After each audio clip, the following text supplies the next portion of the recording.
नमस्कार किसान भाइयों, टेक्निकल एग्रीकल्चर चैनल पर आप सभी का बहुत बहुत स्वागत है। किसान भाइयों, खेती में बुवाई का समय सबसे महत्वपूर्ण होता है और इस समय जो खाद हम सबसे ज्यादा इस्तेमाल करते हैं वो है डीएपी। हम हजारों रुपए खर्च करके डीएपी लाते हैं इस उम्मीद में कि हमारी फसल की जड़ें मजबूत होंगी, पौधे को सही पोषण मिलेगा और पैदावार बम्पर होगी। लेकिन क्या हो अगर जो डीएपी आप बाजार से लाए हैं वो नकली हो? क्या हो अगर वो सिर्फ मिट्टी या पत्थर के छोटे छोटे दाने हों जिन पर रंग चढ़ा हो? आपकी पूरी मेहनत, आपका पैसा और सबसे कीमती आपका समय सब बर्बाद हो जाएगा। फसल की जो शुरुआती बढ़वार होनी थी वो नहीं होगी और पैदावार सीधे सीधे 30 से 40% तक कम हो सकती है। इसीलिए टेक्निकल एग्रीकल्चर आज आपके लिए लाया है एक बहुत ही जरूरी वीडियो। आज के इस वीडियो में हम बात करेंगे कि डीएपी आखिर है क्या, यह हमारी फसल में क्या काम करता है और सबसे जरूरी असली और नकली डीएपी की पहचान कैसे करें। मैं आपको 3 से 4 ऐसे पक्के और घरेलू तरीके बताऊंगा जिन्हें आप खाद खरीदने से पहले दुकान पर ही 2 मिनट में कर सकते हैं। तो इस वीडियो को बिना स्किप किए अंत तक जरूर देखिएगा। भाग 1, डीएपी क्या है? किसान भाइयों, सबसे पहले यह समझते हैं कि यह डीएपी आखिर है क्या। डीएपी का पूरा नाम है डाई अमोनियम फॉस्फेट। यह भारत में इस्तेमाल होने वाला सबसे लोकप्रिय फॉस्फेटिक खाद है। इसके नाम में ही इसका गुण छिपा है। पहला, डाई अमोनियम का मतलब है इसमें अमोनिया यानी नाइट्रोजन है। दूसरा, फॉस्फेट का मतलब है इसमें फास्फोरस है। आमतौर पर जो डीएपी बाजार में मिलता है उसमें 18% नाइट्रोजन और 46% फास्फोरस होता है। इसका मतलब है अगर आप 100 किलो डीएपी का एक बोरा लाते हैं तो उसमें आपकी फसल को 18 किलो शुद्ध नाइट्रोजन और 46 किलो शुद्ध फास्फोरस मिलता है। इसमें पोटाश नहीं होता, इसलिए इसे 1846 शून्य भी कहते हैं। इसका रंग गहरा भूरा, काला या हल्का सलेटी हो सकता है। यह दानेदार रूप में आता है। भाग 2, डीएपी हमारी फसल में क्या काम करता है? अब सवाल उठता है कि हम डीएपी डालते क्यों हैं? ये 18% नाइट्रोजन और 46% फास्फोरस करते क्या हैं? देखिए, डीएपी एक बेसल डोज खाद है, यानी इसे मुख्य रूप से बुवाई के समय या रोपाई से पहले मिट्टी में दिया जाता है। इसका काम है पौधे को शुरुआती ताकत देना। 46% फास्फोरस का काम, जड़ों का विकास। फास्फोरस का सबसे बड़ा काम है पौधे की जड़ों को मजबूत करना, फैलाना और नई जड़ों का निर्माण करना। जड़ें जितनी गहरी और फैली हुई होंगी, पौधा मिट्टी से उतना ही ज्यादा पानी और पोषक तत्व खींच पाएगा। ऊर्जा, फास्फोरस पौधे के लिए बैटरी या ऊर्जा का काम करता है। यह फोटोसिंथेसिस, पौधे के भोजन बनाने की क्रिया में मदद करता है। फूल और बीज, फास्फोरस पौधे में फूल आने, फल बनने और दाना भरने की प्रक्रिया के लिए बहुत जरूरी है।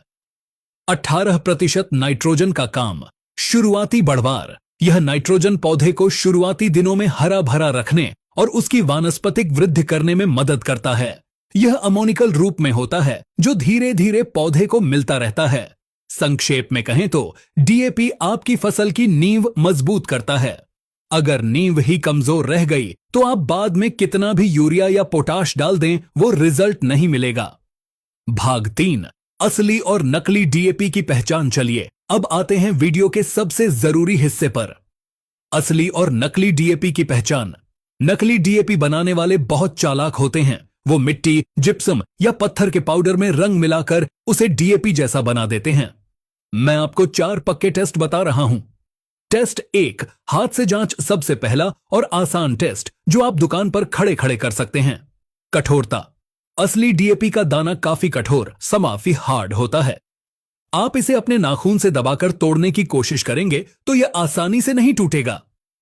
नकली डीएपी, जो नकली डीएपी मिट्टी या जिप्सम का बना होगा वो नाखून से दबाते ही आसानी से भुरभुरा होकर टूट जाएगा या पाउडर बन जाएगा।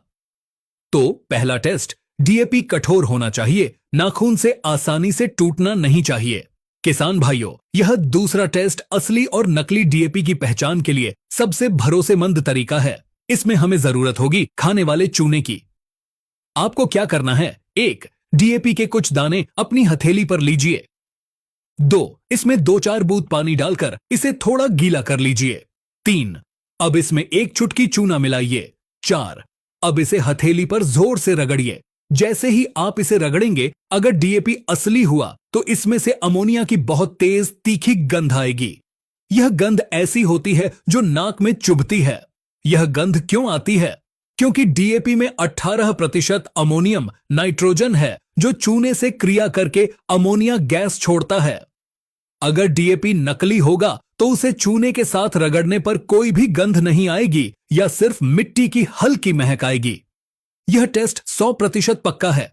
तीसरा टेस्ट है हीट यानी गर्मी का टेस्ट। इसके लिए आप एक तवा या पैन या कोई पुरानी टीन की चादर ले सकते हैं और उसे आग पर रखकर अच्छा गर्म कर लें। अब देखिए असली डीएपी। जैसे ही आप असली डीएपी के दानों को तेज गर्म तवे पर रखेंगे, ये दाने फूलने लगेंगे। ये मक्के के दाने पॉपकॉर्न्स की तरह थोड़े थोड़े फूलकर बड़े हो जाएंगे और पिघलने लगेंगे। नकली डीएपी। अगर डीएपी नकली है तो वो गर्म करने पर फूलेगा नहीं। वो या तो वैसे का वैसा ही पड़ा रहेगा या चटक कर टूट जाएगा, लेकिन फूलेगा नहीं। यह फास्फोरस की उपस्थिति का प्रमाण है।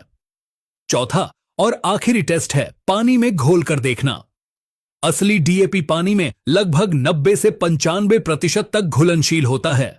जब आप असली डीएपी को पानी में घोलेंगे तो पानी थोड़ा मटमैला हो सकता है, लेकिन लगभग सारा खाद घुल जाएगा। गिलास की तली यानी बॉटम में बहुत ही कम या ना के बराबर अवशेष बचेगा। लेकिन अगर डीएपी नकली है और उसमें मिट्टी, बालू या पत्थर का चूरा मिलाया गया है तो वो पानी में घुलेगा नहीं। भारी मिलावटी कण गिलास की तली में नीचे बैठ जाएंगे और पानी बहुत ज्यादा गंदा हो जाएगा। तो किसान भाइयों, ये थे 4 पक्के टेस्ट। पहला, नाखून से दबाकर देखें, असली डीएपी कठोर होगा। दूसरा, सबसे जरूरी, चूने के साथ रगड़ें, असली डीएपी में अमोनिया की तीखी गंध आएगी। तीसरा, गर्म तवे पर डालें, असली डीएपी के दाने फूल जाएंगे। चौथा, पानी में घोलें, असली डीएपी घुल जाएगा, नकली नीचे बैठ जाएगा। मेरी सलाह है कि आप जब भी डीएपी खरीदने जाएं, चूना टेस्ट दुकान पर ही जरूर करें। इसके अलावा कुछ और बातें, हमेशा पक्का बिल लेकर ही खाद खरीदें। बिल पर बोरे का लॉट नंबर और कंपनी का नाम जरूर लिखवाएं। कोशिश करें कि अपनी सहकारी समिति या सरकार द्वारा मान्यता प्राप्त ऑथराइज्ड विक्रेता से ही खाद लें। बोरे की सिलाई और छपाई ध्यान से देखें। असली बोरे की प्रिंटिंग साफ और पक्की होती है। किसान भाइयों, नकली खाद का कारोबार बहुत बड़ा है और हमारा जागरूक होना ही इससे बचने का एकमात्र तरीका है। आपका पैसा बहुत मेहनत का है, इसे व्यर्थ न जाने दें। उम्मीद है टेक्निकल एग्रीकल्चर की तरफ से दी गई यह जानकारी आपके काम आएगी। अगर आपको यह वीडियो अच्छा लगा हो तो इसे लाइक जरूर करें और इसे शेयर करें। अपने हर किसान साथी, हर व्हाट्सएप ग्रुप में इसे शेयर करें ताकि कोई भी किसान भाई ठगा ना जाए। आप अगला वीडियो किस विषय पर देखना चाहते हैं, हमें कमेंट करके जरूर बताएं। और हां, अगर चैनल पर नए हैं तो टेक्निकल एग्रीकल्चर को सब्सक्राइब करना न भूलें। किसान भाइयों, इसी प्रकार की जरूरी जानकारी और खेती से जुड़ी नई नई अपडेट हम अपने फेसबुक पेज पर भी डालते रहते हैं। हमारा फेसबुक पेज भी टेक्निकल एग्रीकल्चर के नाम से है, आप वहां भी हमसे जुड़ सकते हैं। मिलते हैं अगले वीडियो में एक नई और जरूरी जानकारी के साथ। धन्यवाद।